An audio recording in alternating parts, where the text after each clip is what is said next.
So I've tried a lot of things that claim to make life easier, but NYX leak-proof period underwear is one of the only brands that truly delivers. I no longer wear clunky pads or toxic tampons, and the defining moment for me was when I was climbing Mount Kilimanjaro, living in fear that my period would come early. And then I remembered I brought my trusty NYX period underwear, and that fear completely subsided. There's no way I could have been changing pads and tampons at 19,000 feet. So NYX, K-N-I-X, has completely changed how I feel about my period. Their leak-proof technology looks, feels, and washes like normal undies, but have a range of absorbencies for your lightest to heaviest days. Up to 6 super tampons, so you are totally covered. Plus, NYX has patented bonded edges to prevent side leaks. And with buttery soft, stretchy fabric in cuts like thong, bikini, boy short, high rise, and more, you'll find just the right fit. So head to NYX.com and you'll see why I love NYX. Don't forget to use code DATEABLE for 20% off your order. Get leak-proof undies, amazing bras, and more. That's KNIX.com, code DATEABLE, NYX.com. Have you ever rooted for a central couple in a horror movie? Then you are going to love House of Rain by New York Times bestselling TikTok sensation Harley LaRue. Happy endings and horror can mix after all. It's a gothic sapphic romance meets supernatural suspense, equal parts sinfully spicy and bone-chilly. Salem was supposed to be on her honeymoon. Instead, she's trapped at Belfour Manor with Rain, a woman hiding secrets as dark as the house itself.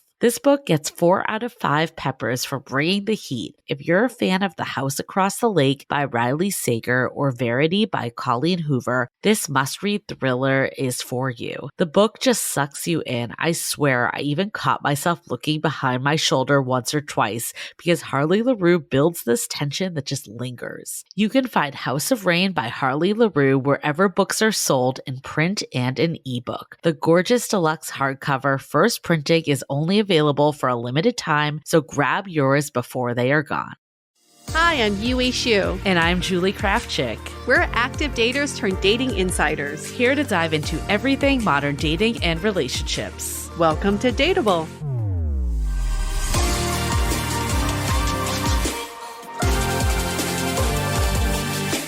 Hello, friends.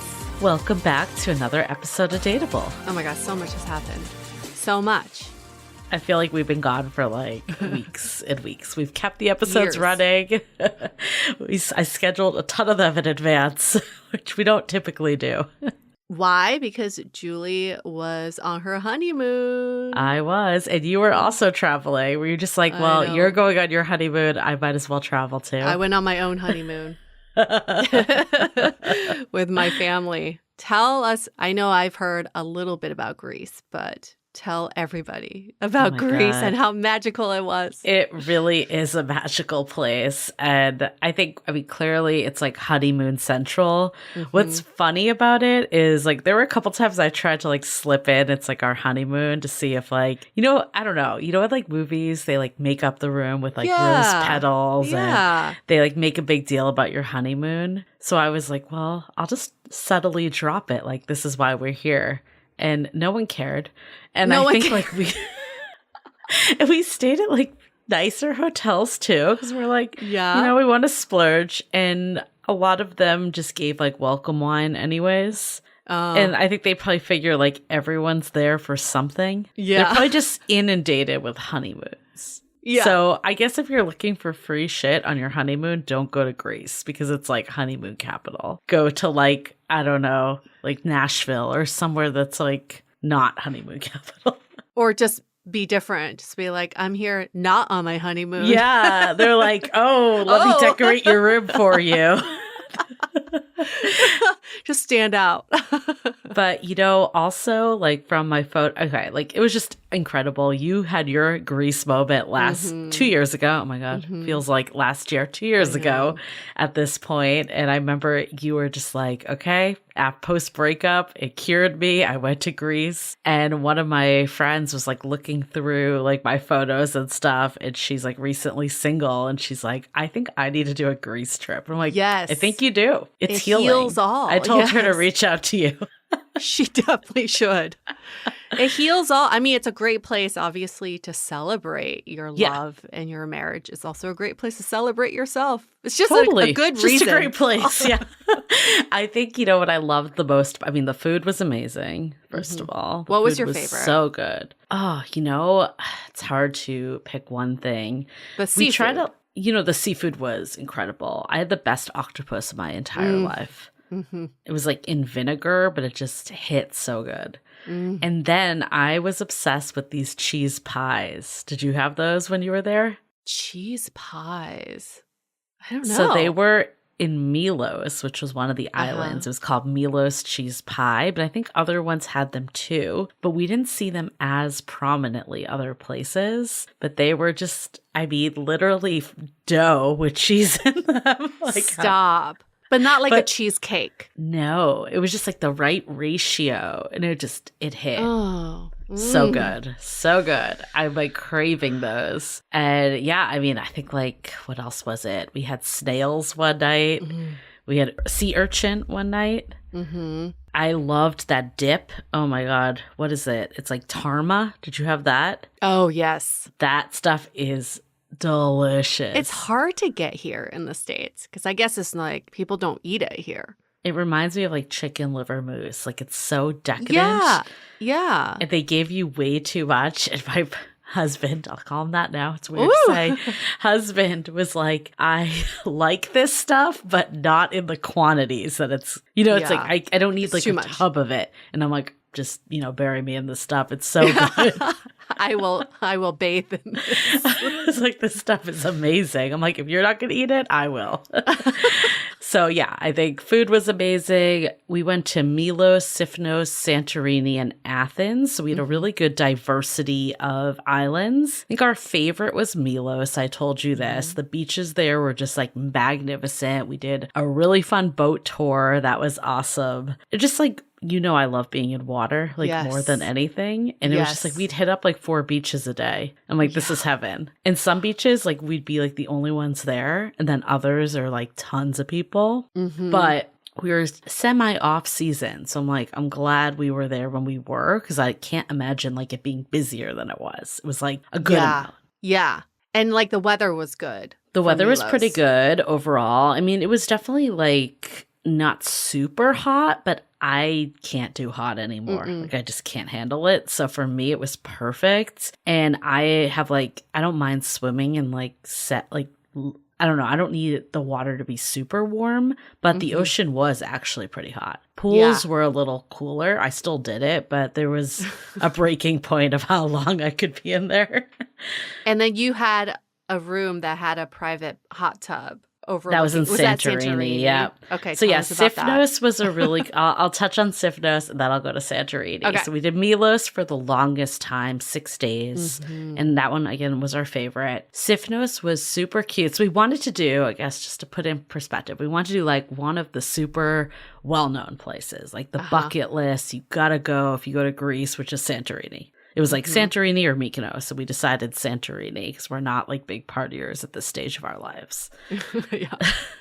Then you gotta stop through Athens, although we did Athens a little too quickly. I think that was maybe one regret of the trip. I actually ended up really liking Athens more than I expected, but we really did it just so if we missed the flight from Santorini to Athens, we wouldn't be totally fucked on the way home. It was that's kind of what I was reading for international flights. So Athens was kind of a little, I wouldn't say it was a full-on destination, but we still enjoyed it and got a full day and 2 nights. So then we wanted to do Milos was kind of we're doing research. There is this beach. I can't pronounce the name of it. I feel Greek was really hard. I feel in Italy it was easy to say all the words and stuff. In Greek, no. Everyone speaks English too, so it's just it was hard. But we're we want to get into it, but it's just there's so many syllables. So many. Everything's so long. Yeah, it's not the easiest. So it's I'm not even gonna try. I'm gonna butcher it. But they call it it's the moon beach, and it looks like you're on the moon. And it was one of the coolest experiences. I was afraid it wasn't gonna live up to the hype, and it exceeded it. And there's a place that you can cliff jump there, and it was just everyone's swimming and like sunbathing on these like rocks that look like the moon. It was so cool. So when we saw that for Milos, we were just like sold. Yeah. And then we read it was going. like the best beaches in all of like the Greek islands. So we're like, okay, we got to do that. And it's kind of one of those ones that's up and coming, but it's not like Santorini that everyone knows about it, but it's like more well known. I guess thanks Instagram and TikTok. And then we want to do one that's more like low key, not as touristy, that people don't really know about. And that was Sifnos. And we're researching, first of all, it's really close to Milos, so it made it super easy. It was like a 40-minute ferry. Oh, okay. And I did not throw up on the ferry, so I'm very proud of myself. I saw all these horror stories of people just like in barf bags, like on the high-speed ferries. So I survived all of them. Why? Because it's so like rocky? I guess I took Dramamine and those like, you know, those wristbands. On your wrist. I did it all. So did that. And with Sifnos, they were the foodie island. So they were really well known for their food and hikes and beaches, of course, too. So we're like, this sounds great.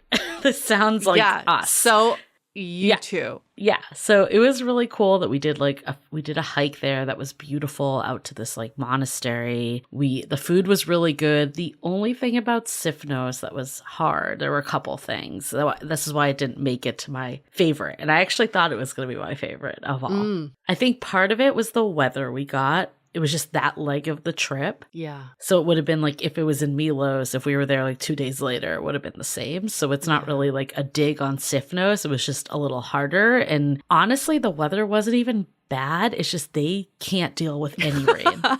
And I guess it didn't rain for like 7 months before this. So we just kind of got like a little bad luck there. And like one of the restaurants we were really looking forward to going to is like a tasting menu. And it was like €95, which is like pretty affordable for a tasting menu. It was supposed to be one of the best places. They canceled because they were all outdoors. Oh my God. And they canceled 2 nights. Like we had it booked because we were like, oh, let's try to change it to the night before. And they're like, yeah, we're closed. And then they're like, how about we do the next night? And we're like, yeah, we're leaving. Even a cooking class. We decided, okay, let's do a cooking class to like have an indoor activity. I misread when it was. So we went the wrong day. He had said like Wednesday. We showed up on Tuesday because I was like, oh yeah, tomorrow. And then he kept being like, no, Wednesday, but I wasn't reading it right. So we show up. And he's like, yeah, I had to cancel because of the rain. We're doing it tomorrow. I have you down. And we're like, yeah, we're leaving. Oh, so that was another bummer. And then we did do, though, at the same farm. It was I really love these types of experiences, too. It was like a father-son duo. And the father ran the cooking class. And then the son and his wife did the pottery class. Cute. And then their other son had a restaurant. So we actually ended up going to the restaurant because this other one canceled on us. So it worked out, and this place was really good because they actually had like indoors. So it worked in our favor. And we ended up doing the pottery class, and it was really fun. It was super cool to just hear like the history because they're also well known for their pottery. Should have mentioned that. It was like hiking, pottery, and food. And so that was super fun. My partner's really good at pottery. What? Yeah. Did he know that? So we did it one other time, and he was also good at it. I think because he's very focused and like methodical. And I'm just like, let's do everything. And I'm not good at it. So you have to be very diligent. And patient. Yes, he's good at I can see him being good at it. Yeah. Patience is not my virtue. No, it's not. I'm just like, let's do it. And it's like falls apart. Yeah. And you're like, so I need to start over. This is exact example, a metaphor of our relationship right here. Slow and steady wins the race sometimes. I love it. Yeah, but I think like that one was really cool. Just, I don't know, it was like a really quiet island, and the beaches were super nice. Like they were just like not super unique. Like they reminded me of like beaches in Hawaii, and again, beautiful, not saying anything against it. It's just like Milos, they were just so interesting. So it was like hard to come from that. I think if we had done it in reverse, we would have been like, oh my God, the beaches are amazing. You can't compete with the moon. Like what beach can ever compete with the moon? But I did like the culture, the vibe there. I think the one thing I would say though though, for anyone that is considering that is to maybe do that one actually on season, because it was almost like a little too quiet and like things had started closing down. So like while Milos and Santorini was a dream in off season because they're so busy, this one maybe could have like stood for a few more people. Like there was one town we went to, and granted it was also a little drizzly. There were more cats than humans. There's also an absurd amount of cats in Greece. Yes, so many cats. I was slightly terrified of the cats. Like at dinners when they're like hovering around you. Yeah, because they're hungry. Yeah, and I'm just like, oh my God, please leave. But maybe in a few years, Sifnos would be like the Milos, you know, it might the be. up and coming. It might be. But it was really quaint and we enjoyed the time. Honestly, I would have actually liked one more day there because, of course, like the next day was sunny. But we went to Santorini for that, and the weather there was like phenomenal. And I actually, I like Santorini a lot more than I thought because there's a lot of mixed reviews on Santorini. People say it's very touristy, and it was. Don't get me wrong, it was. But there's something about the views there that are just absolutely breathtaking, and there's a reason why people go. Yeah.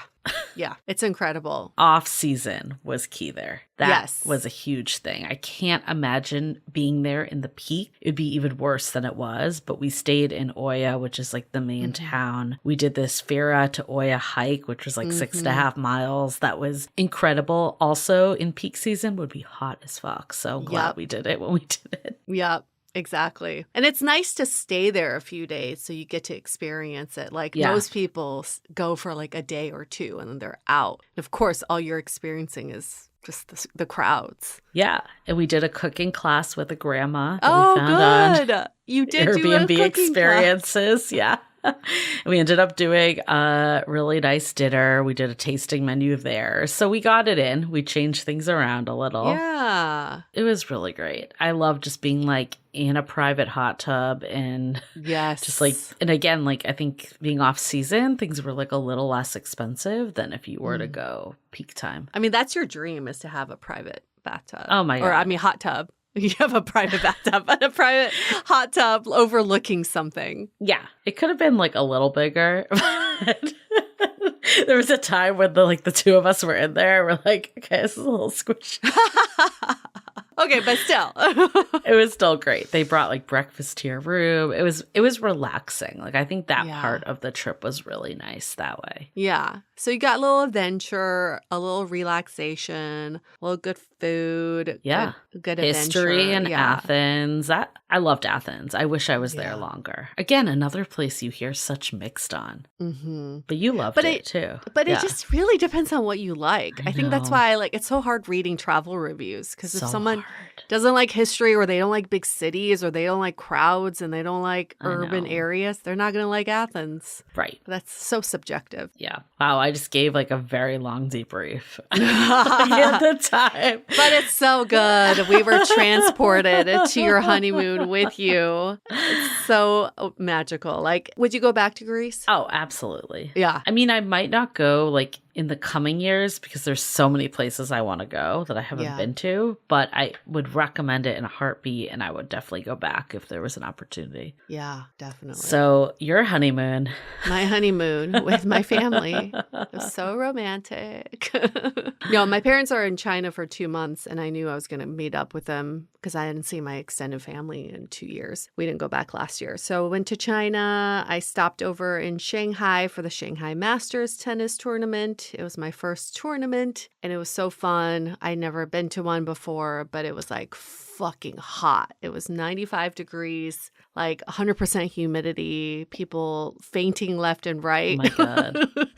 I was like, whoa, this is October and it's this weather. But it was awesome. People in China really love tennis. I didn't know. So the crowds were really energetic, and Shanghai is just a really international city. So you just saw a lot of interesting people in the crowds too. It was good people watching. And then I hopped over to Beijing, and I don't know why I was so excited about this. The flight to Beijing, from Shanghai to Beijing, is like 2 hours. And my flight was like $67. And I forget that anywhere but the US, they actually give you food on flights, like full-blown meals. 2-hour plane, though, that's like actually impressive. Because I did not get them on our our connecting flights. We did not get meals. From Greece. where to where? Like Athens to Milos or Athens to Santorini. We did not get food. How long were those flights, though? They were under an hour. Yeah, under an hour. Yeah, but 2 hours to get food. That's pretty good. Yeah, 2 hours. It was like a full-blown meal. It was so good. And I just remember thinking, like, even on flights to, from LA to New York, you're not going to get food. You don't get anything. Yeah. You get nothing on domestic flights. They're so terrible. So anyway, Beijing was wonderful. Saw my extended family, my 92-year-old grandma who's doing really well. And she has not lost any hair. And her hair is actually glowing. It's so healthy. And she claims she does these like acupressure exercises every day. She does 1,000 of each. And I'm like, Grandma, just counting to 1,000 is probably doing something for your brain already. So she was giving me all these like longevity tips. It was really funny. And then I saw my cousin, who I've talked about before. She's 26 and she's the cutest. But she was like kind of telling me, nobody in China wants to get married. Nobody wants to have kids. Everybody just wants to live their own life. And it's a really strange culture right now. Like the government is freaking out and kindergartens are closing down because lack of kids. That's crazy. Isn't that so crazy? Like just in our old neighborhood alone, there were 5 kindergartens and 3 of them closed down. Also, 5 feels a little obsessive, right? Well, it's a lot of people. China's a lot of people. That's true. That's true. It used to be a lot of kids. Yeah. And now there's just not enough kids to fill any of that. And then I was so surprised because I've told you about this. Those like matchmaking parks still exist where parents go and hold up a sign that advertises their single kids. They still exist. I went to one and it was very depressing. It's just like really depressing what your parents choose to put on your sign. I don't know what your mom would put, but these people were putting stuff like, oh, she's 45, she's middle school graduate, she's mid-level intelligence. Oh but my God. But great at cooking. That is so bizarre. So bizarre. Another one I saw was she's in her 40s. She's not that tall, but she has a Beijing residence card, which is like really coveted. Yeah. And we bought her a house and a car. Okay, well, A for honesty, so that's good. Is that really honest? I mean, they're not sugarcoating it. They're selling their kids like they are. Could build them up a little more, but not listen, false there's advertising. Like hundreds of these signs. What's going to compel someone to be like, yeah, I'm going to call up that chick? They have their house and car and residency. Yeah, I guess so. I need someone mid-level intelligence. I've been looking for someone like that. Bizarre. I just I can't get over this whole concept. I can't I either. just can't even imagine if something like that existed in the US. Like it would never. No, it would get canceled in a heartbeat. Oh yeah. So bad. Listeners, would you want your parents holding up a sign with what they deemed as your accomplishments or lack thereof? Horrible. We should do it for our friends, though. That might be kind of fun. It's like those presentations, like the slides, like date my friend. I can't. At least we hype each other up a little more. Yes. At least it's cheerleading. You're right. Yeah. Well, breakups aren't looking so bad as the... Speaking of, as the topic today, you're like, I'd rather be broken up than have my parents parading with a sign in a park. But let me remind you and our audience, that is how my cousin met her husband and father of her kid, because my aunt and his mom were in the same park holding up signs, and that's how they matched. And he's wonderful. He's like a really good husband and a really good father. But also, I don't know, what are the chances of something like that happening? So maybe there's someone out there that's listening and is like, I'm down with this. You know, whatever works for whoever. Yeah. You're going to meet your person in whichever way. So this could be one of the ways. But We won't be talking about how you're going to be meeting people because let's talk about breakups, how tough breakups are. But they don't need to be so tough when you have a breakup bestie like Kendra Ellen. We actually were on Kendra's podcast, which is Heal Your Heartbreak. And we're episode 254. I pulled it up before just to see. So if you want to listen, definitely check it out. But we met her like while we were doing our How to Be Dateable like press tour. And as soon as we were on her podcast, we're like, we need to get her back on to Dateable. Because, you know, you just vibe with certain people and you're like, they get it. They understand. Yes. They've been there themselves. They're empathetic to what other people are going through, and now they're paying it forward. And that's exactly Kendra. Like, she had those like heartbreaking, earth-shattering breakups, and one of them actually even led her back to her husband, who was her ex and now husband. So we're not leading with that because she's like, we are, but we're not. She's like, that's not the message. That's not the lesson. But sometimes life, you know, works in funny ways and brings people back to your orbit, or it doesn't, and allows you to free up yourself for someone better. And I don't know, I think like when I was like even listening to this podcast, like when I was re-editing it, I was just like thinking about like my devastating breakup and just like how different my life would be had that not happened. I don't know if I'd ever do Dateable. I don't know. I definitely wouldn't have had like the partnership I have now. Maybe would be my divorce by now. Like, right. It's just, things kind of happen for a reason. I know like people hate hearing that in the moment, but I really believe when you look back like years later, it makes sense why things progress the way they did. Definitely. I think the universe sends you messages, and if you're not getting it the first time or second time, and then a breakup is probably going to send that message loud and clear. I certainly feel it that way when I went to Greece 2 years ago. That message was so clear why that breakup had happened. What I like about Kendra's advice is that it's not generic. And for both of us who've gone through pretty earth-shattering breakups, that is like the most triggering thing is when you hear generic breakup advice. You're like, okay, yeah, all right, keep your head up.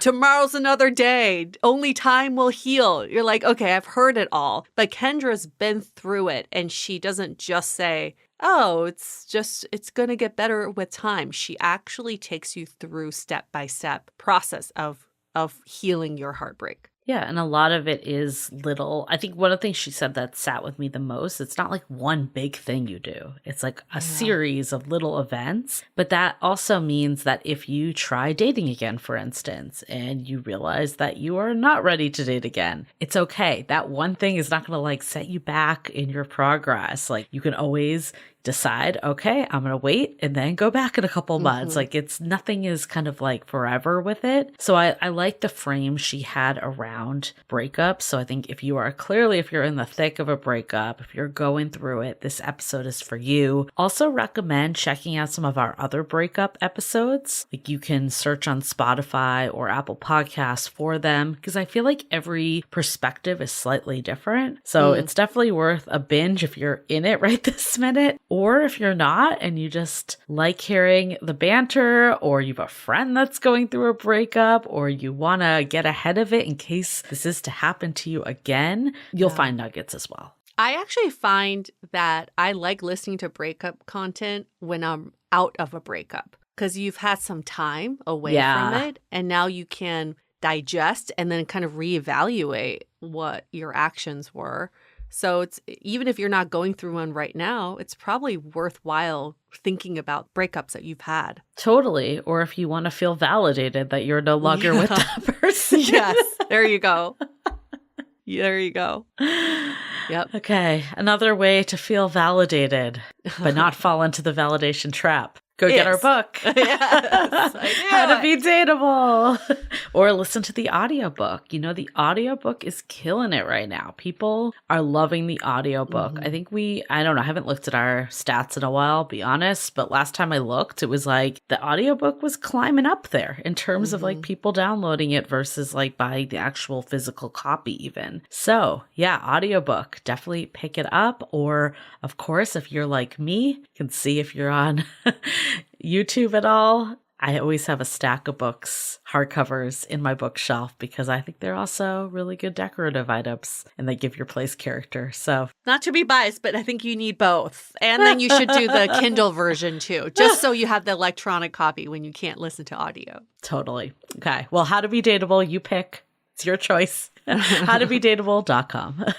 Yes. Cool. Well, before we get into it with Kendra, let's hear a message from our sponsors. Did you know that 38% of adults who have ever used a dating site or app report receiving unwanted sexually explicit messages or images? That's why we're so excited that the dating app Highly just introduced a new feature called Consent Guard that reduces unsolicited sexual behavior and starts a conversation about digital sexual consent. Because maybe you don't want to get a nude sent to you in the middle of your workday, but you are down for some sexy banter once you're home and you've been chatting for a bit. When the person you're chatting with sends a sexualized image or text, Highly sends you a notification, and you can decide to accept or deny the message. The power is in your hands. Launched in 2017, Highly encourages everyone to date as you are. Finally, an app that promotes authenticity, self-acceptance, open-mindedness, and inclusivity. No wonder Highly, short for Hey, I Like You, has become one of the top dating apps in U.S. app stores, with over 39 million downloads worldwide. If you want safer dating, download Highly from the App Store or Google Play, or check out Highly.com. That's spelled Hily.com. Date as you are, safely with Highly.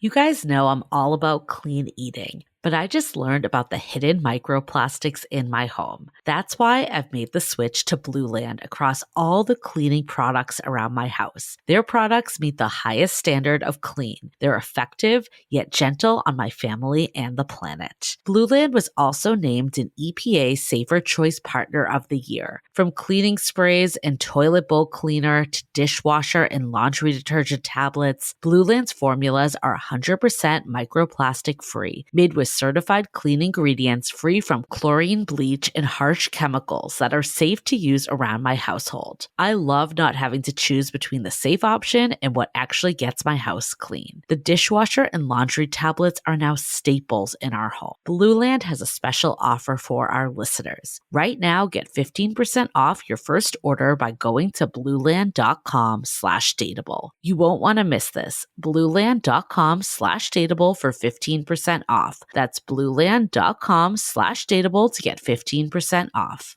Okay, let's talk to our breakup bestie, Kendra.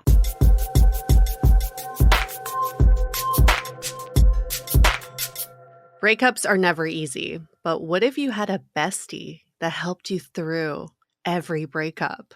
That's why we have Kendra Allen with us today. She is your breakup bestie because that is the time when you could really use someone by your side. And she's here to help you regain your sense of self, coming back stronger after heartbreak, but also making every breakup profoundly informational, educational, transformational. So welcome to Dateable, Kendra. Thank you. That was a great intro. Thank you so much. Excited to be on the other side and be able to be on your guys' show. We're excited to have you. And we love your story too about how you ended up marrying your ex. So we're going to get into that. But Yes. I guess, Okay. is that what kicked this all off? Was like that the breakup that started it for you? Or was there another one? It was that one, but it was also probably the last 4 breakups plus this one all rolled into one. And that's why it was such like a kick in the butt for me. And it was actually like 10 years ago, June 1st, 2015. So it's been like 10 years. So yeah, it definitely was that breakup where my now husband broke up with me because he said he didn't think he ever wanted to get married or have kids. And, at the time I really thought it was so heartbreaking, but it was so respectful the way that he did it. He basically just said like, we want 2 different things. Mm-hmm. I don't think you're going to let go. I'm going to let go for both of us, kind of a thing. I feel like that breakup happens a lot more than we think. Like, I feel like a lot of the breakups I've been in have been similar. Like, we're not in the same place right now, or, something that's more external. That's not like, oh, I hate you as a person, or I've fallen out of love with you or something. Right. Or did something terrible or something. Yeah.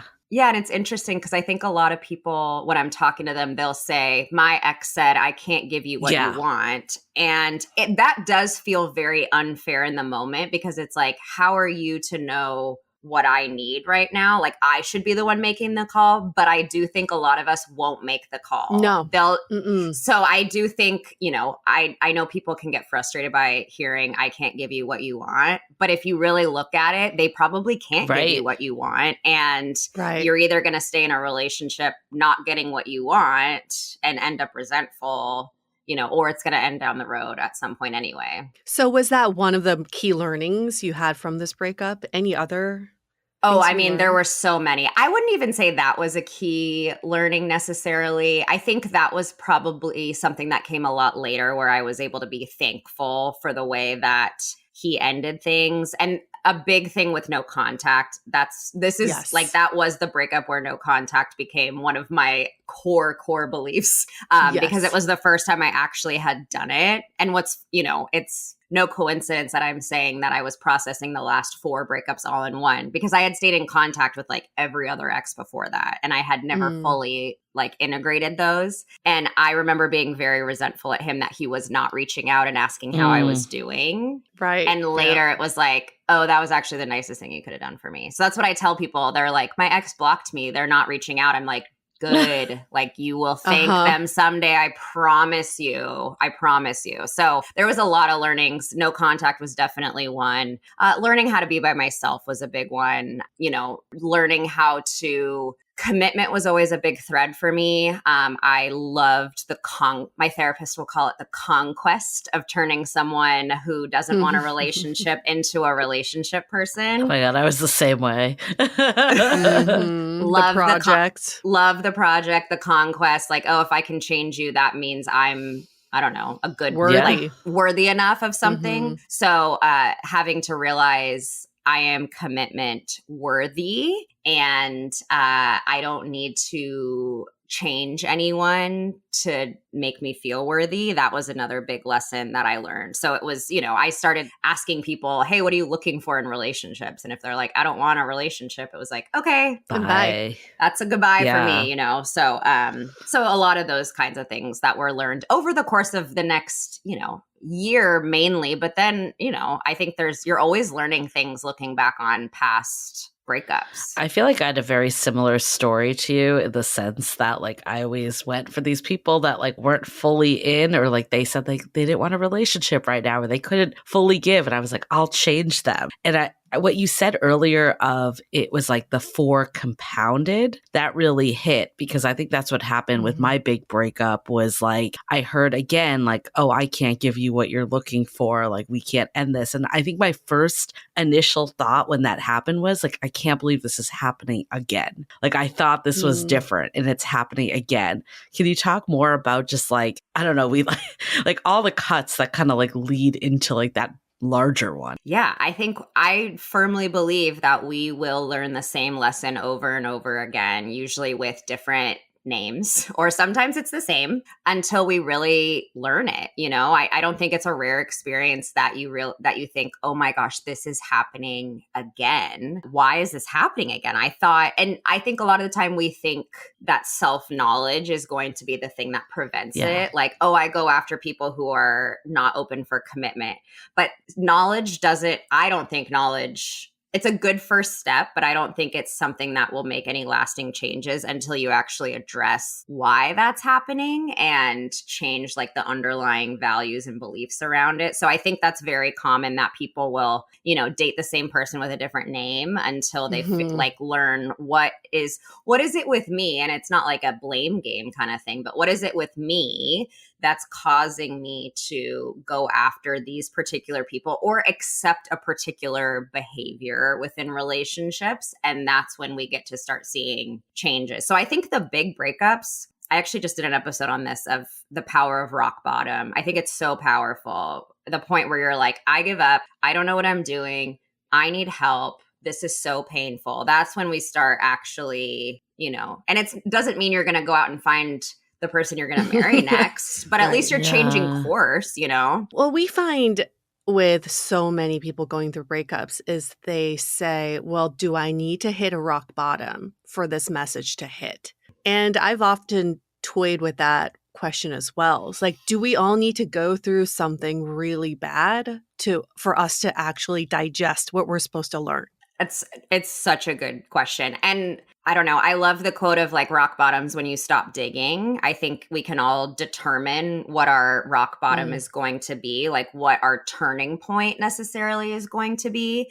But I also think a lot of people spend time, if we're talking specifically about a breakup, I've been in the position where I keep going back to the ex. I keep texting them. I keep, going over to their house and, oh my gosh, what do you know? We sleep together like that. And I would spend so much time judging myself for that. And I think sometimes when you're in that space, you're like, what is it going to take to get me to stop? I don't necessarily think that's productive. I think it's more, I had a mentor tell me, like, you're going to keep doing it until you're not getting something out of it anymore. Or you're going to get to a point where pain is more than the benefit that you're getting. And until then, don't stress about it.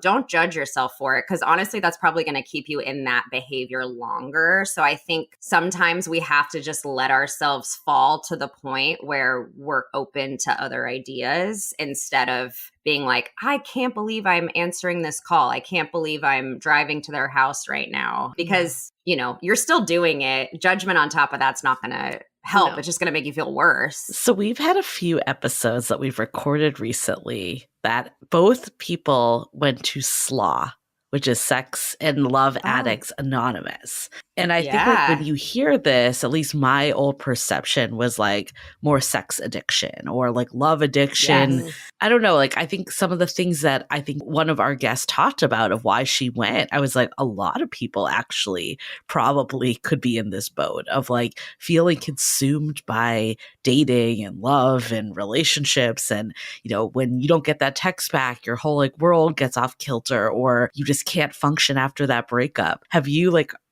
heard of this program or what's your take of seeking help with stuff like this?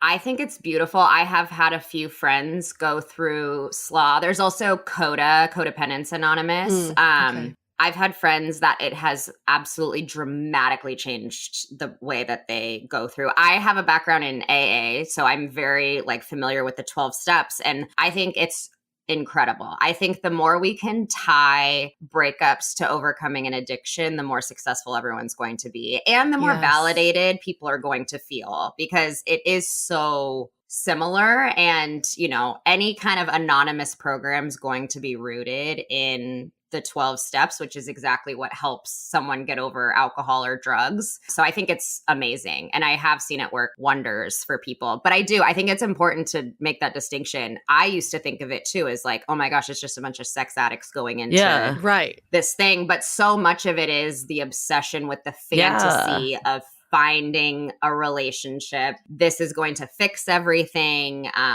And, being able to let go of that and focus on yourself. I mean, a lot of this is just learning how to focus on you. And then when you're focusing on yourself, we are also hearing that we've overcorrected now. It's all about how do I get better at being by myself, being alone, just being this individual on earth who can just be independent, but I don't need anybody. How do you not get into that danger zone of being too by yourself after a breakup? Yeah, I think that's such a delicate balance to find yourself in because I remember I made a video once about you're allowed to work on loving yourself and also want to find a partner and want to have a meaningful partnership. So I think a lot of us, we want to focus on just being by ourselves out of fear. It's like, well, if I never find someone, I want to be comfortable on my own. So I'm just going to focus on that instead. So I think a lot of it's just going to be letting go of fear and staying open. I mean, it's so hard to say this, but I think a lot of it is a mindset about, I'm finding joy in my own life, but I'm also having the idea that I'm remaining open to finding partnership. And I think too, a lot of it comes down to the people you surround yourself with and, having meaningful friendships, I think, is a great way to stay open and like practice that relationship muscle, even if it's not necessarily a romantic relationship. I think one of the hardest parts of a breakup is like this wrestling of like, was this the right decision? And I think like if you're the one getting broken up with, maybe there's I don't know, it's always like a murky line, because I like just think about like an ex of mine, and he made some comment like, when you broke up with me, and I was like, wait, all this time I thought you broke up with me, because like I basically broke up with you because like you couldn't give me what I wanted. Like it was like I didn't break up with you because I wanted to break up with you. And it's just like, I think a lot of breakups are like that. Or if someone, like, let's say you did make the call, like that this person just wasn't right for you, how do you like know that this actually was the right choice? Yeah, I think that's a great question. And I actually, after this, want to ask you guys something if you've heard of it. But I think it's incredibly rare that you see a breakup is the wrong decision. Honestly, even if the people end up getting back together, I think a breakup is still the right decision. Like I don't think you necessarily stumble into a breakup by mistake. I mean, if it's like a drunken fight, I don't know, maybe it could be a mistake, but I think sometimes there's probably something rooting it in reality. So I don't know. I just don't think a breakup is a mistake. And because it is something that you think really long and hard about. It's not something that someone wakes up on a Wednesday morning and is like, I think I'm going to break up with my partner today. Like it's something that usually is, in talking to so many people that have ended relationships, it's usually something that goes back and forth for a long time. It's something they're thinking about for a long time. And so I don't necessarily think it happens by mistake. What I always tell people though is, regardless of how valid and righteous you feel in your decision to break up, you're going to have a moment where you regret it. Always.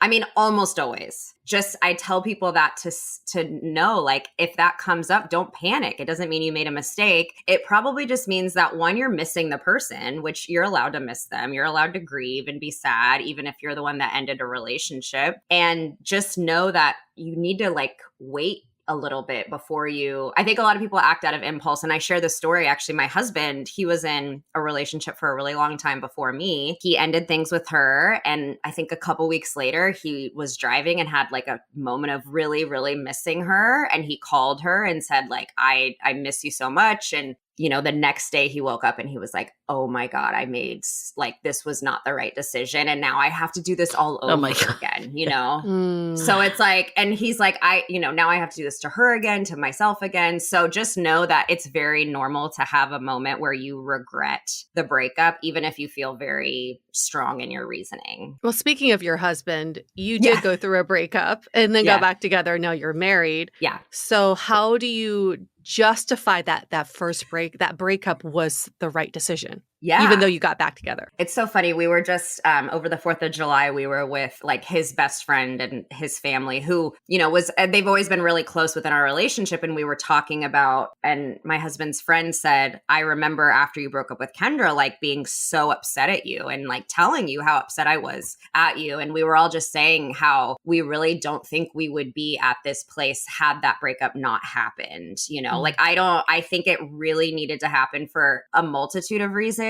I mean, for him, it was, he had been in and out of relationships basically since he was like 18, just a long string of hopping in and out of like a serial monogamist. And he needed to be by himself. That was like a big thing. Mm-hmm. He needed to be by himself. He felt like if he didn't take that time, he would always have that thing in the back of his head of, oh, should I be single? I think he had this fantasy of what being single was going to be like. And he needed to, I guess, get that out of his system. And for me, like, I really needed to learn how to be okay without a partner and like gain my self-esteem. And I will say we had a lot of things once we got back together where I was very different. He was not used to me setting boundaries. He was not used to me like not being afraid to lose my partner. That's the biggest difference. Before, I was terrified of losing a partner. After, I was not. And so we had to go through a lot of adjustments in terms of, oh, whoa, okay, like you're voicing this, you're telling me like you don't like this or we need to change this. Before I would have never done that. So how long was that break before you guys got back together? It was a year and a half. Okay, so that's a good chunk of time, I guess. No Yeah. talking, no seeing each other, nothing. It's honestly hard to even call it a break because it felt like a full breakup. Yeah. I honestly never thought I would see him again. So Okay. in that time, what were some of the things that you did to get to the place that when you did get back together, you were like,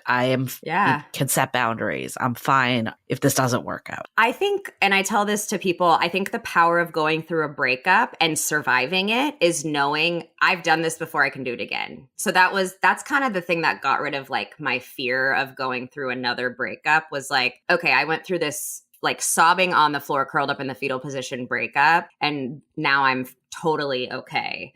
So I know if anything were to happen, I could do that again.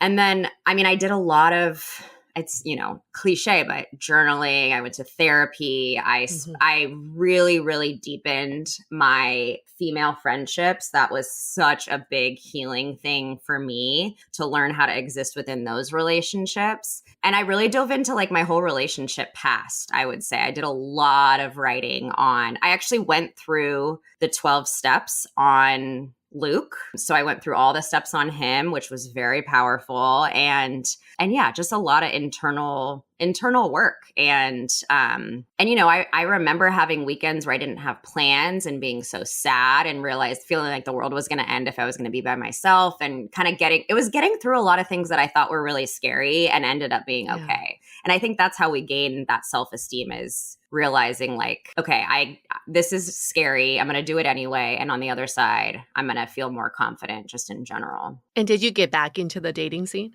Yeah. Oh yeah.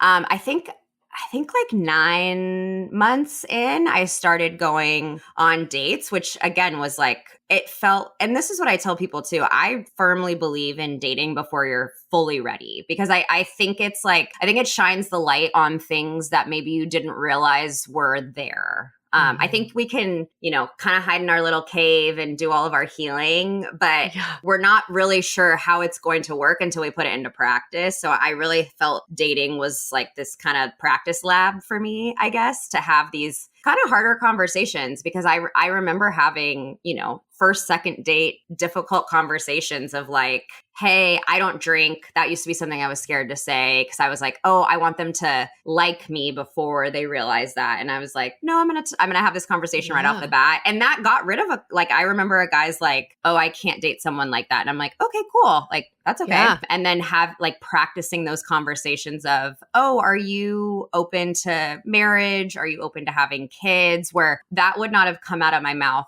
in a 6-month relationship previously. So just being able to practice that kind of stuff. And then I did seriously date someone for 6 months before getting back together with Luke. So, I mean, obviously it depends on the breakup, but some breakups can really wear on your confidence, like especially if you've been together for a while and you've been neglected by your partner or they've checked out completely or don't view you sexually. Like there's a lot that can really shake your like confidence. And I think like I'm mixed on this because on one side, I'm like, yes, it should come from within. You don't need the validation of others. But then on the other side, it's like, maybe you just need that person that's going to like give you a little of attention to like be like, yeah, I still got it. Like I am desirable. What's your take on like, I guess the mix of validation? Such a good question. You guys have such good questions. What I tell people is, if you're stuck feeling like there's no other person out there that you'll think is attractive, because we get in that spot of I'm never going to find someone, there's no one else like that. Yeah. I will say like go on the apps and just see, you just acknowledge that there are other people out there. And I remember going through this in the breakup. Like I remember feeling like it's a normal thing to miss sex with someone. And if you're like going through this single thing, I remember being like, I feel like, and it's about being in touch with what you need and not shaming yourself for that. I remember going through like, I feel like I just want to have like a one night stand kind of a thing. And I remember doing it. And then I remember being like, that didn't feel as good as I thought thought it would in my head, and then kind of getting that out of my systems. I think as long as you're going through a breakup and knowing that not one thing is going to solve your pain, like not a good date's not going to solve your breakup. Having sex isn't going to solve your breakup. It's a bunch of little things over time. So I think if you go into it with that mindset, you're not going to necessarily do something that harmful necessarily, because it's all these little things that gets someone through a breakup. It's not like, aha, this one moment, which we'd all like it to be. Of course. I actually like that because it kind of like reduces the pressure because it gives you that ability to do trial and error and like see what works. Yeah. And if you're staying true to yourself, you can, that's why I tell people with dating, I'm like, you can try dating. And if it doesn't feel good, then you stop. You delete the apps and you go back to what you were doing. It doesn't necessarily mean like you're doomed. If you try dating and it doesn't work, then just go back to not dating. Yeah. I remember jumping back into dating like right after a breakup. I was like, I don't want to waste any time this time. And then I was like crying in the bathroom and I'm like, okay, maybe it's too early. Not ready. But you kind of needed to do it to see, right? Yeah. Yes. Yeah, it's nonlinear too. You could feel really good some days and then kind of fall back the next day. Yeah. I remember just feeling I missed the familiarity of someone, the kind of like rapport you establish with someone and just being around them, the comfort level, and thinking if I were to date again, it would take me a while to get back into that kind of familiarity with someone. How do you get over that kind of thinking? It's like, oh, I have to start over again with someone. Yeah. It seems so hard. I think that is probably one of the biggest things that people are dealing with when they're going through a breakup. I'd say the first part is having that awareness that it does take a long time to build up that rapport, because what I hear is people will go on 1 to 2 dates and be like, I don't feel that connection. And I'm like, that took years to get to with your ex. You can't expect yourself to be able to get right into that. And then 2 is I actually encourage people to take an actual inventory of all of like the little things that you had with your ex that were meaningful, and probably not even things you think too much about, but if you and your ex used to every Friday night would order in Thai food and watch a movie, like all those little things. There's so many little, I call them like micro habits that we have with exes, actually inventorying those and think, okay, how can I, okay, Friday nights are hard for me. Can I have like a standing date with a friend that I do this? Or, maybe you have something come up at work where you have a weird thing with your boss and you would always talk to your ex being like, okay, I need someone that I call about this kind of stuff. So I think the mistake a lot of people make is they leave all these voids gaping open. Obviously, you can't fix all of them. And you should not be using one friend to fix all of these things. Definitely not.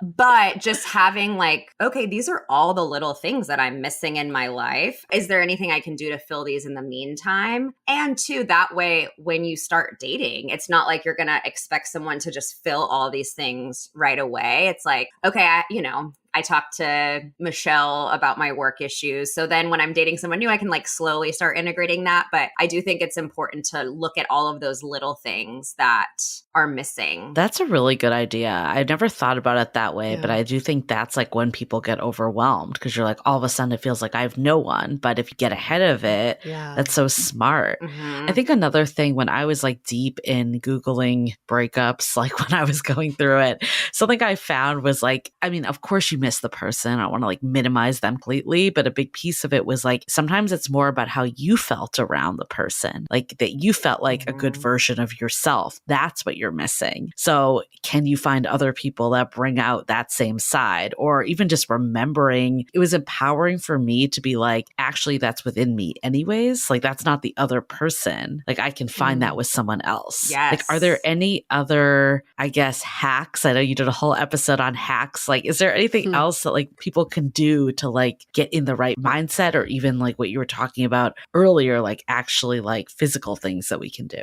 Yeah. I mean, I'm a big fan of writing and inventories. And so I'll tell this story from my last breakup, but one thing Luke and I would always do is we would on like the weekends, we would venture up to LA. We're in Orange County, so like an hour and a half drive. So we would venture up to LA. We would go to Upright Citizens Brigade, like the improv club, and we would find a super fun restaurant. So we would do, and sometimes it would be music shows. And I remember really, again, like the reason I love journaling so much is it does give you this mirror into yourself and realizing, okay, I feel sad that I don't have that experience anymore of doing that, because I loved that. I loved that we did that, and it made me feel very fun.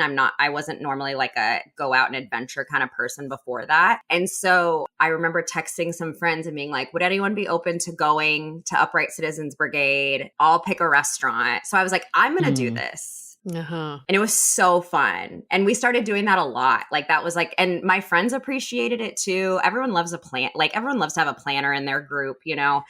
So being able to be like, okay, we're going to go do this, and realizing, okay, he didn't take that from me. And realizing what things did you learn about yourself within that relationship that you really liked? Because like you said, it is within you. You can keep that and hang on to that. And it's also good information to know if someone in the future doesn't make you feel like that. That's good information too, you know? So I think we focus a lot on what we didn't like about our ex, and we tend to neglect what was good about past relationships. Yeah. I want to dive into this even more, but before we do, let's take a quick break to hear from our partners. Cooler days call for layers that last, and Quince is my go-to for quality essentials that feel cozy, look refined, and won't blow your budget. Think a Mongolian cashmere sweater for only $50, premium denim that fits like a dream, and luxe outerwear you'll wear year after year. I'm eyeing their wool coats. They look designer level but cost a fraction of the price, and the quality just as good, if not better, because Quince partners directly with top-tier ethical factories and cuts out the middleman.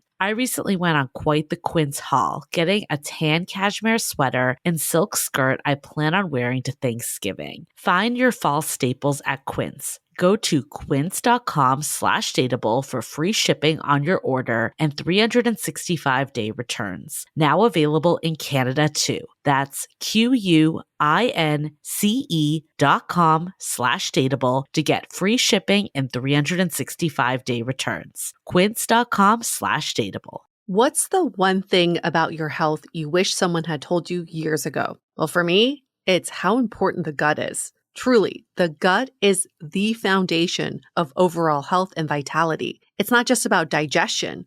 The gut affects everything from your energy levels and mood to weight management and even longevity. And while most gut supplements contain probiotics or probiotics and prebiotics at best, Bioma contains all 3 essential ingredients your gut needs. Visit gobioma.com/dateable today. That includes prebiotics, probiotics, and postbiotics. Each ingredient is science-backed and third-party tested. Just take 2 capsules before breakfast and take the guesswork out of feeling your best. Visit gobioma.com/dateable today for an extra 15% off your order. That's gobioma.com/dateable and get an extra 15% off. Many of you have heard us talk about Hormone Harmony by Happy Mammoth, the supplement that helps women maintain optimal hormone levels, with over 50,000 glowing reviews from women worldwide and 98% saying they recommend it to friends and family. Now you can take those results even further by pairing it with their prebiotic collagen protein, which helps restore gut lining integrity, promoting overall hormone levels. Now, I've struggled with occasional digestive issues, and since taking the prebiotic collagen protein, I've noticed a real lift in my energy and overall well-being. Happy Mammoth is dedicated to making women's lives easier, and that means using only science-backed ingredients that have been proven to work for women. They make no compromise when it comes to quality, and it shows. Right now, you can try prebiotic collagen protein and Hormone Harmony risk-free and get 15% off your entire first order with the code DATEABLE at checkout. That's happymammoth.com and use the code DATEABLE for 15% off today. And then there's this fantasy of winning your ex back. This is one of the most searched phrases on the internet, how to win my ex back. Yeah. And I'm sure when someone hears your story, you're living out the fantasy, Kendra. I know. You won your ex back. I know. And a lot of people couch that in, oh, in the time that we're taking a break, I'm going to do everything I can to mold myself to be this version that's going to get my ex back. I know. So when someone gets into that cloud of thinking, how do you get out and say you're doing this for you, not to win someone back? I know. It's so hard. I was like, if I didn't have a conscience, I feel like I could really pump out my courses. Oh, totally. You really could. I won my ex back. I changed him, and now we're married. Here's how you can too. But unfortunately, I have a conscience, and I couldn't do that. But even in my episode where I laid out the whole story, there was like 5 minutes of disclaimers. I'm always just nervous to share the story because I know it's so easy to latch onto it and think, oh my gosh, maybe that can be me too. Yeah. But what I will say is, one, if I were doing that, where I was sitting around trying to mold myself to be Luke's perfect partner, we would not be where we are 100%. Like I really had to think that I was never going to see him again. And I always say, if I hadn't gotten back together with him, I have absolutely no doubt that I would be with someone that was like meant for me, you know? So that's a huge one of just, I always tell people the moral of my story should not be focus on you and you'll end up with your ex. It should be focus on yourself, heal yourself, and good things will happen. It doesn't matter. Like Luke is just a piece of this. He's not like, oh my God, my missing puzzle piece. It was just like, okay, that was what happened next. But I shared too, like when he asked to get coffee after we saw each other at a wedding, which was the first time we had seen each other. And 3 weeks after the wedding, I got an email from him. And the 3 weeks was not by accident. He was really nervous that it was just like an emotional reaction to seeing me. So he waited those weeks to make sure it was something that wasn't going to just, I honestly thought he was going to tell me that he was sick, or I thought of so many different things. Him wanting to get back together, even when he emailed me saying, I want to see you, never thought that it was to get back together, ever. I remember a friend mentioning it to me and I was like, there's no way. So maybe this is a question for both of you. So, okay. When I was going through a breakup and it was an on again, off again, spoiler, it's not who I'm with now. So it didn't end in that. I always held on to that stat that's like 50% of people break up at least once. There's some like stat out there. And I feel like it is common. Like you do hear of this, but I think it can be detrimental that you hold on to it. But Yue had this happen too, that you broke up with your now partner and you got back together. I guess like how do you determine that it's worth giving another shot? Like how did you both feel like you were like, okay, I am going to take that leap again after someone broke up with me and like I'm willing to do it again? I think for me, and it's very hard to, I wish I could put it in better words, but for me, it was an automatic feeling of this is very different than it was before. And I had all of I literally came in with a list of things that I wanted to ensure that it wasn't, I need this, like, we're not going to have sex for this amount of time, like all these things that I had. And he was like, yep, any of those things. Like, I'm open to doing this. But it wasn't even, honestly, I don't even know if we went through with that whole list because it was, oh my gosh, this feels so different. And for me, it was, I always felt like he was 1 foot in, 1 foot out. And I was like, oh, this is what it feels like to be with someone who's invested. Like he is into this relationship. I didn't feel any kind of, I don't know. So I wish I had a better answer, but I think that was it. I also knew in my head, there's a chance this doesn't work out. Yeah. And I'm willing to live with that. Yeah. I think in those stories, in that stat of 50% of people break up once, I think what works is when you know it's a breakup, not a break. And you said this earlier, Kendra. When you take a break, I actually don't think that works because you're still hoping to get back together. For mine, it was a clean break. I really thought we broke up. Yeah. Then I did the work of asking myself if I were to create my perfect relationship, how I want to feel around someone, what would it look like? And I did that without him. And when he came back into my life, he had said everything that I had drafted. And so it kind of aligned. It wasn't about him, like same thing with you, Kendra. It wasn't him specifically. It was just he happened to be the person that was aligned with what I was looking for. But I truly still think the key to my breakup was that it was a pure breakup. I agree 1,000%. Yeah. I mean, as someone that didn't actually believe it was a breakup, that's why I was in an on again, off again. I think that was the problem, was it never felt like a real one. I guess that maybe leads to like, what are these stages of a breakup? Because I think for me, I never hit acceptance in that until later, clearly. Yeah. I mean, I think also one of the stages of like, I don't know, I was okay never getting back together with him. And people ask like, did you miss him the whole time? And it was like, no, I honestly didn't. I remember finding out that he was seeing someone, and I remember feeling like, honestly, obviously weird. It's always weird to hear your ex is with someone. But I do remember thinking, I'm happy for him. Like, I really do hope he has worked through his commitment stuff. So I think that's a big one, but you're going to go through all of, and I don't think it follows like a stage framework. I think there are stages, but I think you're probably going to go like here, and then jump back 3 steps and then go up 1 and then back 2. And like, you're going to be on a daily basis. It's just so many things. I think being able to see your ex objectively is a big stage that a lot of people don't necessarily strive for, because it's not necessarily like a sexy goal of like, I just want to be able to see my ex objectively. But I think a lot of people either try to focus on what they didn't like about their ex, which is important in some ways, or they have their ex up on the pedestal. I think if you can just see them as like, okay, we had good times, we had bad times. I don't like how the breakup ended, but I can see why it happened. And, you know, all of those kind of things. I think that's an important stage. And I wanted to add one thing too, to people that are stuck in the thing of getting back together with their ex. The thing that I like to remind people of is, let's say you follow all of these online things of how to get your ex back, which honestly, that the amount of online stuff about that is what made me start Breakup SD. Cause I was like, this cannot be the only help that's online. Like, we can't survive this. But let's say you follow all of these tricks to get your ex back. Are you ever going to feel secure with them? No. Ever? No. You will never feel secure. Like, you're always going to feel like if I do one thing wrong, or if I, you know, I'm not on my game, it's going to end. So I just don't think especially if the on again, off again, I talk to people all the time. I just interviewed someone, she did on again, off again for 6.5 years. And she's like, I was in a constant state of anxiety because I just never knew when it was going to end. Again. That's not a way to exist within a relationship. No. What about like anger and sadness and like the different emotions? Like, how do you see that coming and going through a breakup?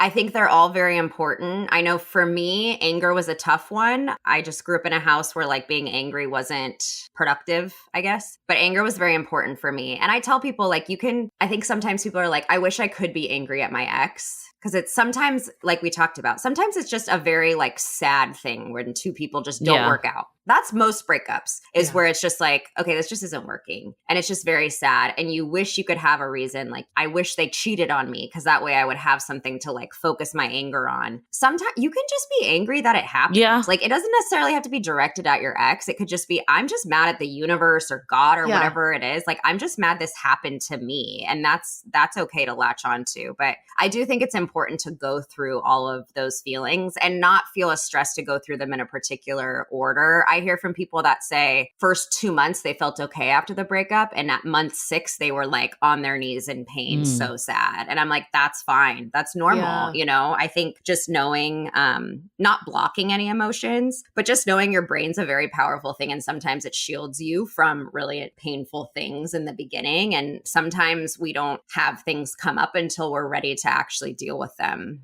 What if you have no feelings whatsoever? Are you just in a state of suppressing these feelings, or have you already processed them? Because I can recall 2 relationships that were multiple year-long relationships. And when it ended, I felt nothing. And I thought, is there something wrong with me? I think sometimes people grieve them before they end, for sure. I think if you're at a place where it's been struggling for a long time, I think a lot of people grieve. I hear that a lot with people that are coming out of, long-term marriages. They get out of the marriage and they're like almost ready to date again because they're like, I've grieved this for so long within it. Some of it is just knowing your body and like knowing yourself. I know for me, if I'm suppressing emotions, I will get very anxious. So just recognizing those kind of things, because maybe you are suppressing things, maybe you are in a state of shock, and maybe it'll come out later. But I do think that's an option too, of especially if you were the one that had to make the tough decision to end a relationship, there is a chance you did a lot of the grieving beforehand.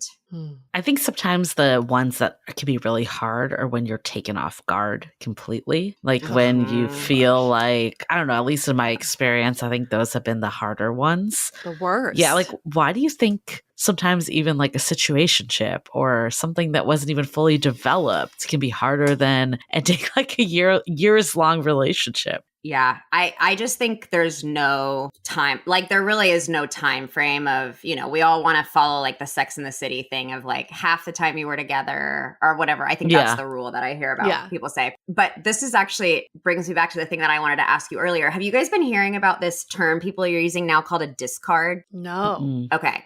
It's like a new thing. I think it's starting on TikTok. I course. just recorded a whole solo episode about how I hate this term, but people are starting to say like, oh, I went through an avoidant discard. They're calling it that when an avoidant breaks up with them out of nowhere. And I'm like, why are we using this word? You're not a piece of trash. That's a terrible word to use I for know. people. I know. Yes, it goes, and it's basically, I think what people are referring to is when a breakup happens out of nowhere, where the person just like all of a sudden takes off, which yes, it's so painful. It's so painful. And I think what makes it more painful a lot of the time is people, when it happens like that, it feels like the whole thing wasn't real. Yeah. Yeah. You just make it mean like, oh my gosh, if you were able to just let go of me that quickly, I don't believe anything you said. Right. Mm-hmm. And so that's not true. I want to make that clear. Like that's not true. I think if a relationship felt real to you, it was a real relationship. And I think we do that and it just makes it feel even worse. So I think one of the hardest things about breakups is like recognizing that it was like, if one person did it, doesn't mean everyone will. But that can be easier said than done. Like I think we tend to carry that over. Like I could see the situation you were just describing, like I was discarded and will that happen to the next person I date? And like you can really get in your head with this stuff. How do you not let the past impact the future? Like, how do you work through that so you're not bringing it in to every new dating experience or relationship? Yeah, I think it's a very good question. I use the metaphor of knee pads. So like if you got in like I don't know, if you're learning how to skateboard or rollerblade and you fall and like hurt your knee, it's like you could either never do it again or you could like put yourself in like a giant bubble and try to do it. Or like if you fell on your knee, like the next time you're going to wear knee pads kind of a thing. So it's like addressing, and this is why I think it's very important to take the time to stop, pause, and process what happened within the relationship. And maybe it's what happened in your last 4 relationships, as it was for me. Like really looking like, okay, what's the patterns here? What are the biggest things I need to look out for? Like, what do I need to, like, what are my knee pads? You know, for me, it was commitment. I need to really make sure that this person wants a relationship. And if they don't, then I need to walk away. So figuring out like, what are those biggest things? It doesn't mean like being with someone in, you know, in general. And sometimes it's things that you don't, I don't know, like sometimes breakups happen and there weren't any signs that you were able to see. So sometimes those things aren't as clear, but just knowing like, what do I need to be on the lookout for? And what are kind of my safeguards that I have in place? One of the biggest ones is being comfortable on your own. I think like if you're drowning in like being alone, you're going to latch on to the first thing that you see. So if you can feel a little bit more comfortable, you'll be able to be more discerning and have better judgment on who you're dating and be less likely to get hurt again. And it, you know, you might get hurt again. And that's the thing, like you're building this breakup muscle, this healing muscle, and like you will be able to go through it again. Obviously no one wants to, but you know. Okay, this is going to sound really unsexy, but I'm very curious what you think of this idea. This breakup muscle that I've been exercising is, I've been thinking about, okay, if I were to be single again, how do I come back even stronger? And how do I lessen that breakup, that heartbreak time? Like that's a muscle I've exercised. But then I thought about how about you front load the conversation of the end. So in my current relationship, I presented this idea of like a love prenup. Basically, like, let's talk about what would make us leave this relationship Oh, right now. interesting. Okay. And it's kind of this contract is a terrible way to put it. But when you go to a job because of so many layoffs happening now, people recommend that you negotiate an exit package. This is kind of what I'm playing around with. I know it's so unsexy. Yeah. But I don't love what I've really hated about breakups in the past is there is no clear line. There's no clear line of this is when I leave. It's based on feelings. Yeah. I'm feeling like my needs aren't met anymore. I'm feeling angry. I'm feeling neglected. Yeah. But what if they're actual contractual needs that were not met by your partner, whether they're not able or not willing? Then you both exit the relationship. Interesting. Thoughts. We're calling it a prenup. I love, okay. No, my first thought is like, I remember a mentor telling me like a marriage, and she had recently gone through a divorce, and she was like, a marriage is a business partnership. Like, yes, it's there's romance and intimacy, but like, especially once you get married, have assets together, have kids together, like it really is a business partnership that you're in. I think a lot of people would feel scared by that, but I think it's great because it's forcing the conversation of what do I need and what's not okay with me. And I think as long as it's something that kind of evolves over time of like, okay, this is changing for me. Because I do think that's a big thing that happens is people don't recognize that when you're with someone for, 10 plus years, like a lot of things change, and then your life circumstances change. You throw kids in or new jobs or somoneone gets fired. Totally. It's just like so many things that happen. But no, I think a lot of that makes sense of like, yeah, my husband and I have talked about it. We're both sober. We met in AA, and we've had the conversation of what would happen if one person relapsed. Like what would that, and we've had that conversation of like, what would that look like? Okay, you would, if the person's not willing to get help again, then that would grounds for ending things. So we've had those kind of conversations, but I think those are good. And to me, it shows like an immense amount of security within the relationship to have those kind of conversations, and you're not like skirting around. I don't know. I think it's just like a really deep temperature check, which I think a lot of relationships lack temperature checks. Yeah. No, I like that part of it. I think to your point though, Kendra, I agree with that. My first instinct is like, how do you stay ahead of what can come? Because like you just don't know what you don't know sometimes. Right. Like sometimes you think like this is what's the deal breaker for me, but then something totally new comes in. Yeah. And I think it needs to be an evolving conversation. I mean, I think having conversations is always positive. I guess like with every relationship, I don't know. It's like the balance of like doing the work and thinking about the relationship, but also making sure that you're like living in the relationship and not just talking about the relationship. Yeah. Yeah. So I think for some, like, especially I talk about my therapist to my therapist about this, like being in this line of work that we are in, I think it really does change certain dynamics. I'm in breakups like all day, so it's like so true. So, just like I would imagine there's not a single divorce attorney that doesn't have a prenup with their partner. Right. Like, I think just having all this information and exposure is also different, I think that's why I say, though, that like you have to live in the relationship too, because I think if you're in a state, and I'm like, obviously us who are hosts of these podcasts, but even our listeners, like when you're just like so dialed in, I think it's clearly so amazing. Clearly we do what we do for a reason, but you also need to like live in it, because I think if we're only in our heads on it and like only discussing all the time, that has other challenges that come with it. Yeah. Right. And recognizing things change over time. My beliefs since starting the podcast, since having Breakup Bestie, have changed so much of like, and since I became a mom, my wanting to help, like, not realizing how hard co-parenting would be until recognizing, oh my God, this would be devastating, so just realizing like things are going to change over time. And that's okay. Yes. And don't remain too cerebral about it. Because like also what you were saying in the beginning too, we can have all this intellectual theories in our heads, but they have to be in practice as well. And that's how you see if they're effective or not.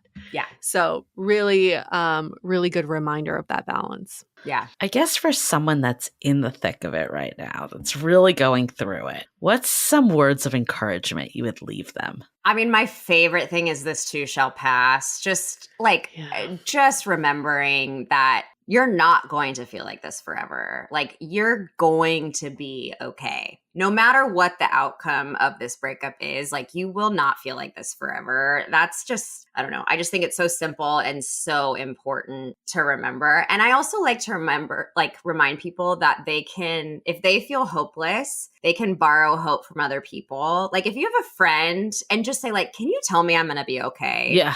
And just listening to them say that, because, you know, especially someone that you do trust, like, I think that's very powerful. Just having someone that says, like, I know you're going to be okay. Like, I know you're going to get through this. I just remember when someone said that to me, and actually I trusted them, and it was like, okay, I don't believe it for me, but I trust that she believes it. And I don't know. So that's my biggest thing, is just like having that grain of hope that it's going to pass and that you're going to be okay is and don't do it alone. Yeah. Don't do it by yourself. Like, you're not going to get a trophy for going through a breakup by yourself. Right. And I know, especially for people like when they get to, you know, mid 30s, where it feels like all of your friends are getting married and stuff. Like, just remember, if any of my friends went through a breakup, aside from me actually like being a breakup person, like, you know, it doesn't matter if what I'm going through, like, I'm going to help my friends. So don't be too proud to ask for help. Maybe that's a good final question of, like, if you have a friend that's going through a breakup, how do you support them in a way that helps them, but also doesn't turn you into their therapist either? Ooh, yeah, it's a good question. No, that's a great question. I mean, I'm so big on asking people what they need, or like, how can I best support you? And sometimes like not overstepping. Sometimes overstepping. Yeah, because if someone says, no, I'm fine, I'll be like, okay, this Saturday, I'm going to bring coffee. Let's go for a walk. Just doing things like that, making sure they know that they're not alone. And two, like, the most powerful thing that I have gotten is the reminder that I can also set boundaries with someone going through a breakup. If someone's willing to like move forward, I'm 100% on their side. But I know a lot of people can get really frustrated in the, like, my friend keeps going back to this person, like, nothing's changing. Nothing's changing. And remembering that we can say, like, hey, I'm so happy to talk to you about this, but everything that I have shared has really like not been taken into account. So I'm happy to talk to you about anything else, but I can't talk to you about this. It's too hard for me to watch, you know? But like, if you're ready to move forward, I'm here. I think that's an important thing too. And that might, you never know, that might be the thing that gets them to kind of recognize, like, oh crap. Yeah. I'm really hurting myself with this. Yeah. Well, this has been such a good conversation. I think like my biggest takeaway is something that you said earlier of like, a breakup isn't just like, or recovering from a breakup isn't just one big thing. It's an accumulation of all these little steps that we're taking. And I think that's really refreshing to hear, because sometimes if we're not progressing linearly, we get discouraged, or like you said, we can do trial and error, and maybe we do hit up someone or go on a date and realize it's not the right move. It's okay. It's not like we've totally backstepped. Like, I think that's really reassuring to know that like, it's all about like finding what works for you and like taking these little steps in any direction, and you can always course correct. I think the other takeaway I had from all of this too is like, how do we balance like thinking and feeling? Like, that was a theme that I feel like came up a lot, is like, we tend to intellectualize breakups a lot too, of like, this is the reason it happened, or I'm not worthy because this happened, or like, it will always be this way, and like, or this is my patterns, whatever it may be. And like, sometimes we just need to like feel, you said, be angry that just happened. Like, that's okay. That combo of both is really important. Like, how are you reflecting and learning, and not just, festering in our emotions, but also feeling and realizing that like, we can't intellectualize everything sometimes. Sometimes things are just the way they are. Yeah. And thinking can sometimes be a big distraction from actually moving on. Yeah. And the last thing I'll say too on that is like, I always remind people there's no such thing as square one with a breakup. Yeah. I don't care if you get back together with your ex, it's still not square one. Yep. Like there's always progress that you have made. So just remembering like you're not at square one. That was actually my biggest takeaway is what is this breakup revealing for me? How is it benefiting me? Instead of this happening to me, it's happening for me. And I really like this reminder that everything's temporary. This feeling of missing your ex is temporary. This heartbreak is temporary. Everything is temporary and everything will pass. So just knowing that you're in this river right now, and then this river will keep flowing. Yeah. Great. Yeah. Love talking to you guys. Love talking to you. If people want to find out more about you and how you can become their breakup bestie, where can they go? The best place is on Instagram. I'm at Your Breakup Bestie. And then I have the Heal Your Heartbreak podcast.